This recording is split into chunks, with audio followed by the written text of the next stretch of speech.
Assalamualaikum warahmatullahi wabarakatuh. Perkenalkan, nama saya Rizka Fadila Putri, mahasiswa jurusan D3 Prodi Kebidanan Universitas Binawan. Di sini saya akan menjelaskan bagaimana proses terjadinya fertilisasi. Fertilisasi juga disebut dengan konsepsi atau pembuahan, di mana menyatunya sel telur dengan sel sperma.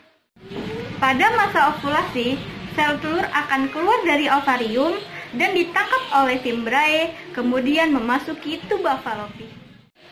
Sel telur akan bertahan di dalam rahim hanya dalam waktu 12-24 jam saja. Setelah itu, jutaan sel sperma dihasilkan dalam sekali ejakulasi saat puncak segama. Sesaat dipancarkan di dalam mulut rahim, sel sperma bergerak menuju rongga rahim untuk menemui sel telur yang sudah matang dan siap untuk dibuahi. Dari jutaan sel sperma yang dipancarkan, hanya ada beberapa yang bertahan hidup mencapai indung telur dan hanya ada satu yang dapat mencapai dan hidup di dalam indung telur. Sel sperma itu sendiri dapat bertahan di dalam rahim selama 72 jam. Dan sel sperma dapat lebih lama bertahan dibandingkan dengan sel telur. Sel sperma kemudian mempenetrasi ke dalam dinding sel telur dan mengkombinasikan materi genetiknya dengan sel telur dalam proses yang disebut dengan pembuahan.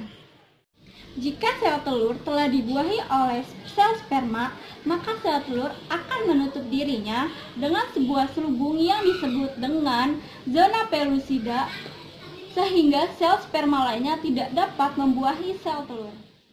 Sel telur yang telah mengalami pembuahan, selama perjalanannya menuju rahim, zigot akan mengalami beberapa perubahan.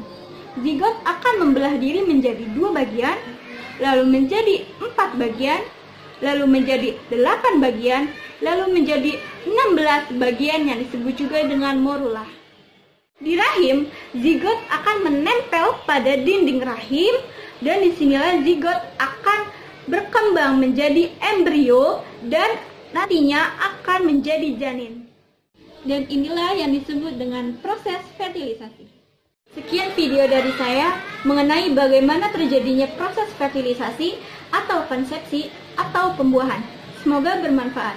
Assalamualaikum warahmatullahi wabarakatuh.